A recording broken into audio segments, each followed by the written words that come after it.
Cours d'économie dans un amphi à Saint-Brieuc. Ils sont 80. Manon Huchet entame sa deuxième année de licence dans cette faculté qui compte 1 millier d'étudiants. A-t-elle fait le bon choix? Les étudiants ont-ils autant de chances de réussir dans les petits campus? Les parents de Manon habitent à 40 km de Rennes, où elle a choisi de ne pas étudier. Moi, je pensais qu'on allait vraiment être dans un très très grand amphithéâtre. Et c'est un peu ce que j'ai vu à Rennes, notamment quand j'ai fait aussi les portes ouvertes de droit à Rennes. Et là, c'est vrai que les amphis sont quand même plus petits. Il y a un peu plus d'échanges avec les enseignants, donc je trouve que c'est pas mal. Leurs parents précisent qu'ils ont un logement étudiant. Oui, alors déjà, on va éviter les doublons, on a dit. Si je dois donner un conseil à quelqu'un qui veut vraiment réussir ses études, je dirais plutôt à la personne de venir à Saint-Brieuc parce que ici à Saint-Brieuc, c'est beaucoup plus calme pour un étudiant pour étudier. Contrairement à Rennes où il y a beaucoup de distractions, c'est une grande ville contrairement à Saint-Brieuc.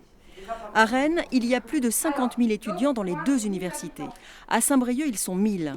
Colette Tonnelier est prof sur les deux sites. Pour elle, la proximité avec les étudiants briochins est un plus pour leurs études. On essaye de les encadrer du mieux qu'on peut. Donc ça, je sais que ça aide aussi certains étudiants.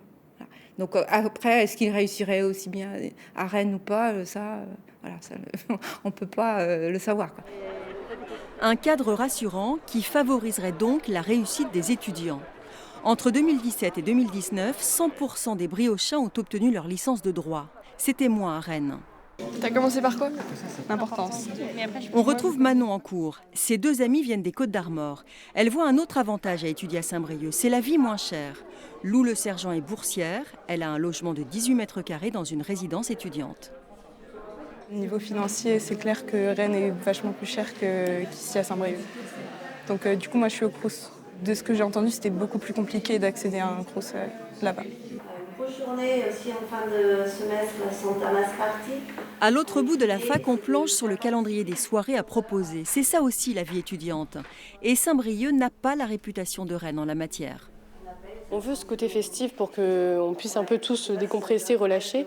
On pense principalement au L1 qui arrive, au L2 où c'est l'année charnière et puis les L3 pour pouvoir souffler avant les masters, mais en même temps de rencontrer des gens et pas simplement de faire la fête et de boire. Manon et ses deux amies sortent régulièrement. Elles ont appris à aimer la ville, même Lou qui ne voulait pas étudier ici. Moi, je voulais aller à Rennes, mais comme tout étudiant, parce que j'avais mes amis, parce que là-bas, on peut un peu plus faire la fête, parce que tout le monde va là-bas, quoi. Mais finalement, je suis très contente de Saint-Brieuc, donc voilà. Pas de regret. Pas de regret. Ces jeunes filles partiront à Rennes ou dans un grand campus dans 2 ans, après avoir expérimenté la vie étudiante à Saint-Brieuc, où les études s'arrêtent à la licence.